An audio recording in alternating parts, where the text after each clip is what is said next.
we're back. This is Elliot and Jose coming to you from Dreamland Comics in Schaumburg, Illinois on the Comic Culture Warrior channel. Let's try to do a better review this time. That last review was kind of, I don't know, what was that? It was kind of, did you guys even get anything from that? Book good, read book, funny. You know, I usually follow you, you know. I'm sorry, my brain is not quite not all the synapses are firing, so I'm going to jump back into it here. How's that? Buffy the Vampire Slayer, number 27, by Jane Espenson and Georges Genti. It's continuing Jane Espenson's retreat storyline, which is actually almost, I mean, you call it retreat, and you can call it retreat on many different levels. One, it could be retreat. Dual meanings. Yeah, dual meanings. That the Slayers are retreating or on retreat. We get to meet Oz again, which has been talked about for a while. And this whole issue is kind of like a nice talky, everyone take a moment to breathe and have fun kind of issue.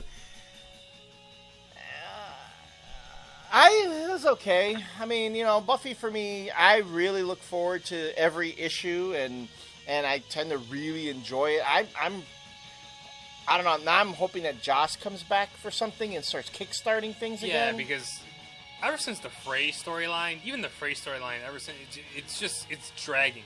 Yeah. It's dragging its feet big time. And this issue is like, all right, it's cool to see Oz, but it's like, all right, let's just get somewhere, because you see the villain, the main villain, Twilight. You actually get to see, to read more about him in here, and that it is somebody who does know Buffy, but we don't know who he is. Right. And those are the most interesting parts in this issue, were the stuff with Twilight and with Amy and so forth. The problem again, though, yes, is the likenesses. If you just picked up this book and you started reading it. You can't tell that's Amy. Riley Finn is in there too, and doesn't look like him at all. Not Andrew. Adam kind of looks. Well, he's has no skin, so that's Adam. It's kind of hard to misplace him. But this book is starting to do the thing that we accuse a lot of the other writers of. It's getting very very decompressed, and the storytelling is getting kind of laborious and you're not getting as much bang for your buck in each issue. It's kind of like, and I think it's kind of been reflected in the sales, because this Buffy is not in the top 20 anymore. Yeah, it used to be in the top 10 every month. Now it's like in the 30s. Well, a part of it is that Marvel really pushed out a lot of product. So that's by but I do think that it's one of those things that Buffy fans are kind of like, all right, let's go here. There is the book is starting to lose its momentum. Yeah. I don't understand how season 8 has been running for 2 years now. Almost going on 3 years, and a television season typically lasts. It's 24 episodes, so 22 to 24 episodes. But you would look at it as every story arc is an episode. As an episode, okay. Right. And Josh has said that season 8's going to run how many? I mean, it's going to run for a while. Right. So I wonder if they're even thinking about season 9. Buffy used to be one of the books that I looked forward to the most, and now I'm just looking forward to it just doing something. Getting somewhere, yeah. So, it's too bad. I'm hoping to see, some kick-ass action, and, as much as I might like Georges Genti's artwork, why not get some more artists on it? Maybe getting another artist on the book will kind of, freshen it up a bit. Genti's artwork on here, even though he's a good artist, I don't think he's right for the Buffy book.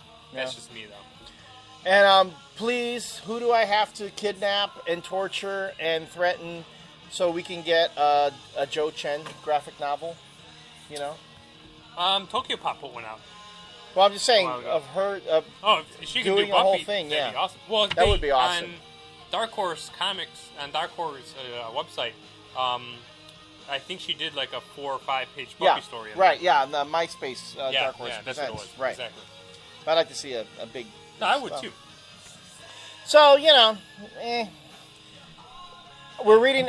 This is where I'm kind of reading this book kind of out of habit. So I'm doing one of the very things that I accuse other fanboys of doing. Well, I'll tell you one thing though. Books that I read out of habit, I don't collect anymore.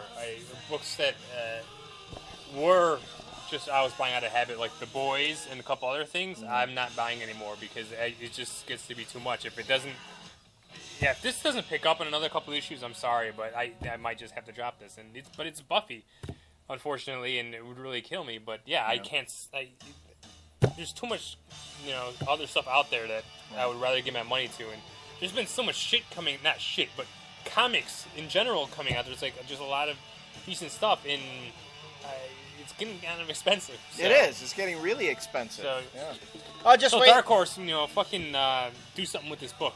Make it lively. I want to buy it still, and I still want to buy it. If you don't get me in the next couple issues, you're done. All right.